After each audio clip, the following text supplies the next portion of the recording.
On your way in, you probably grabbed a handout. I would encourage you to fill that out while I run a few slides that will serve as a preface to my presentation. So if you're still filling out, go ahead, and if you're not, then you can just review some of these things that will be helpful as we move along.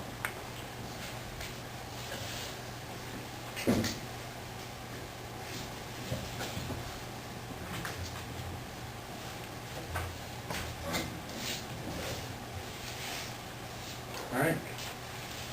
AIDS epidemic, STD pandemics, unwanted conception.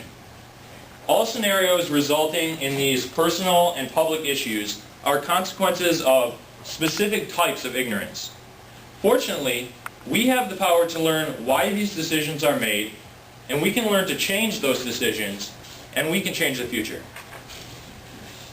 It seems like the first step is a better understanding of sexual personalities. More and more people contract these dangerous and contagious diseases every year. America's youth are putting themselves in exponentially higher risk at younger and younger ages. Medically, we are treating the symptoms, and in cases, the diseases, but this is not a cure. Prevention is being advocated primarily through two opposing parties on the issue. Their continuous fighting is directing funds towards obstructing one another rather than spreading the collective and most effective education that can save lives. That is, millions are poured into abstinence-only programs or into programs that mock abstinence, creating a cycle of argument that does not address America's need for the same education, and worse, every individual is treated with the same education, the same advice, and the same treatment. I believe the next step towards decreasing these problems is a deeper understanding of common sexual personalities and their attributes. In this way, groups can be created and understood for maximum efficiency in preventing irresponsible and dangerous behaviors regarding sexual activity. The Sexual Opinion Survey is one such instrument, developed with the goal of determining respondent sexual personality on a negative-positive scale.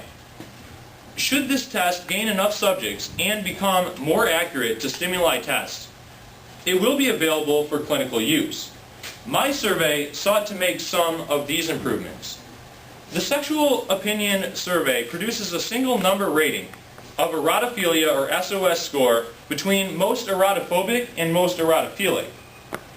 Note carefully, these consequent traits are found to directly correlate with specific SOS score.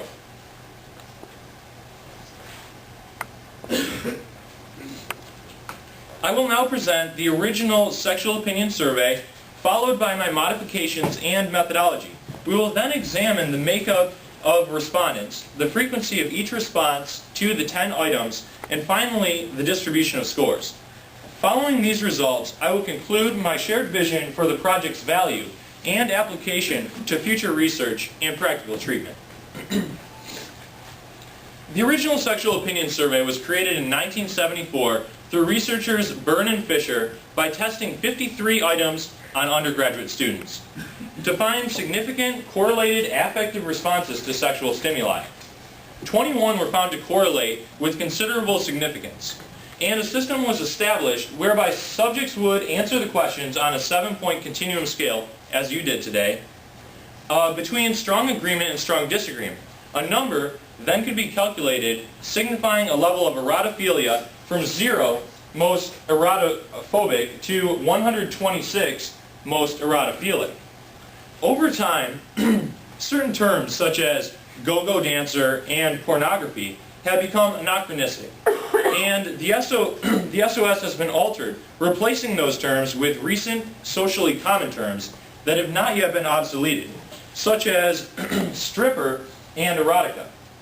I have similarly updated my questions to be more representative and less discriminatory. Questions that gauged a level of acceptance to homosexuality were eliminated, since they were discriminatory, consisted of a low percentage correlation, and were proven contradictory in meta-analysis. I.e., homosexual subjects harbored the same amount of negativity and hostility towards heterosexual material as was true of the reverse. The survey is now more accurate to the concept of response to stimuli and more reliable when compared to the original premise of the scale. This has also addressed the main concept of the scale the main criticism of the scale throughout its lifetime. I worked with my professor in human sexuality, Dr. Hammerly, to seek the approval of the future Adrian College Ethics Board before the survey was distributed. My survey was collected using SurveyMonkey.com, allowing me to send a link and a short request to every enrolled student at Adrian College, a survey universe of 1,489 people. Through this request, 272 responses were collected and analyzed. The survey sample was composed primarily of female students, as you can see in this pie chart. Women do have a track record of filling out more surveys than do men. However, the results of this imbalance in this particular survey are fascinating, considering that the average cumulative male score from previous surveys was 5 points higher than the female score. We should expect to see a decreased average Adrian College mean score. Conversely, the average score for Adrian College students as a whole was calculated at 36.86. One might hypothesize then that Adrian College women are more educated or guilt-free sexually than the average female. On the other hand, there are many other variables that could have resulted in this oddity. As you may see on your handout, the average score of men and women is much closer today and at Adrian College than it was as calculated in those previous tests. It may be that sexual personalities are becoming more equal as a result of social change, role reversal, or on-site programs that seek to inform men and women equally on sexual matters, such as FEM, who offers the Safe Sex Bingo program.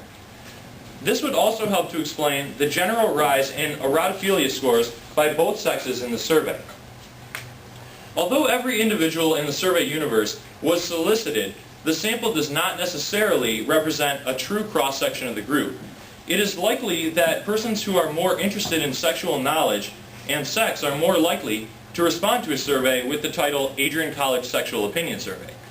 For this reason, results are likely skewed toward a higher score. This also affects demographic involvement, as seen in this slide. I received primarily upperclassmen involvement in the survey, which was initially odd to me, but I might attribute this jump in involvement to finding that erotomophilia increases rapidly between the ages of 17 and 19. I will demonstrate this later in the age SOS chart. In addition to acquiring some very unusual information about how students think, I was also thrilled to collect a self-identified distribution of Adrian College's political ideology. Apparently, the majority of campus is quite moderate in their views. Well, it is clear that extreme conservatives represent a smaller portion than extreme liberals on campus.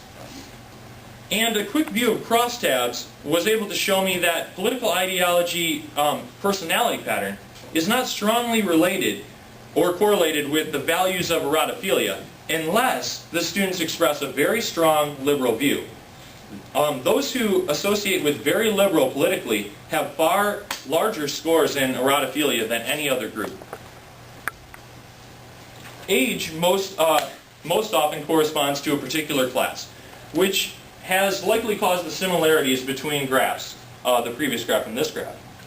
It is important to note that the response of the sole respondent in under 18 is counted negligible considering the high volumes of students in the other age groups. These graphs demonstrate that the main contributor to the data is the 19-year-old sophomore woman with a moderate political leaning. As you can see, respondents are split on whether they would divulge that they view hardcore erotica or pornographic material as very entertaining. It appears that the group claiming it is entertaining is not willing to fully commit to their extreme, while those who stand opposed are more entrenched in their view